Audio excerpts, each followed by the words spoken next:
What's up, everyone? It's Eugene Compton Gardner. We're here in my backyard orchard, and this is my little Cado or Wurtz avocado. And this one had been growing for, say, that's been about 5 years now. So in my previous video, I mentioned how I initially had it in a pot, a big 25-gallon pot, but when I decided to put it in the ground, it went into shock and half of the tree died. So you can see where I kind of cut it back over here, and right here was where it was originally coming from, but it died. So I cut it back till I got to the green part to show life, right? And it started growing back, but every year all the fruit, it would flower, but the fruit would fall off. So this is finally the 5th year, so 4 years in the ground. Roots are established, got a good layer of mulch around it, but now you can see little avocados everywhere, little Wurtz avocados everywhere here. 1, 2, 3, 4, 5 right there. Come around here, another one there, some over here, and it's all around the tree. Still different stages as well, because you can see some of this area of the tree just finished flowering. So the Wurtz avocado have both A and B type flowers, so it is self-pollinating. It doesn't require another avocado tree to produce, even though it would increase the chances of pollination. But this thing is loaded.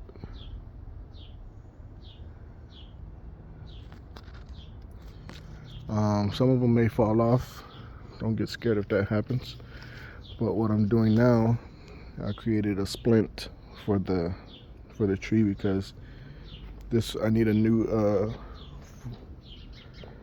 growth to grow straight up, so I don't just have like a 4-foot bush here. So since this one here, you can see how this one, see the difference here. This one is the older wood, is hardened off on the right, and then on the left here, this one's about a year old, same thickness as the older one, but it just hasn't hardened off yet. So that's what I'm trying to do with this one. Let this one grow straight up right there, and then let it harden off like this. So that might be a good year and a half or so for it to do that. So in the meantime, because what happens is it grow up, but then the weight of it brings it back down. So I put the splint, and what that is just something to support the limb. You can see it's not into the ground. It's actually tied around here because it wasn't long enough. So here, tied it there a couple more times, and then at the top, just kind of have it a little loose, a loose tie, so it could still kind of sway in the wind. That'll let it harden off a little faster too. Come around the back end of this.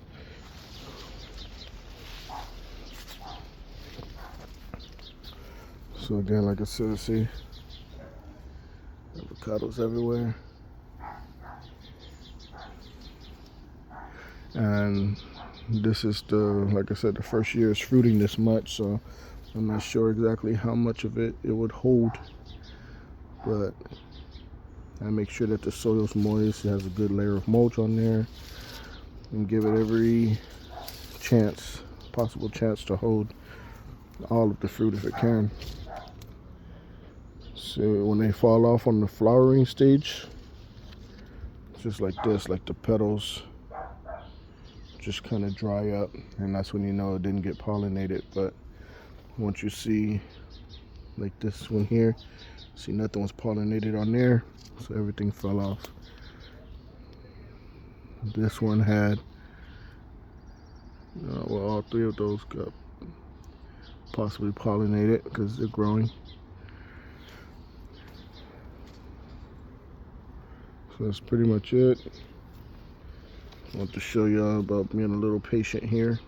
4 years, that's a long time. Most people give up already after like the first year, not seeing fruit, but be patient with it. Even if it's a seedling, I wouldn't recommend no seedling, but just throwing out the dead leaves.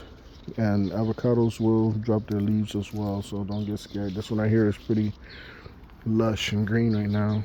You can see the newer wood has those like red kind of burgundy leaves on it. And then as the leaves get older, it kind of fades away. You get the green leaves. So all of this up there is all new growth. You can see all the new growth here. I try not to fertilize it too much with nitrogen because I don't want to have it start growing a lot of leaves and dropping all the fruit and stuff. So keep it well balanced. Fertilizer, mostly organic fertilizers. Yeah, that's pretty much it. All right, y'all. See me on the next one.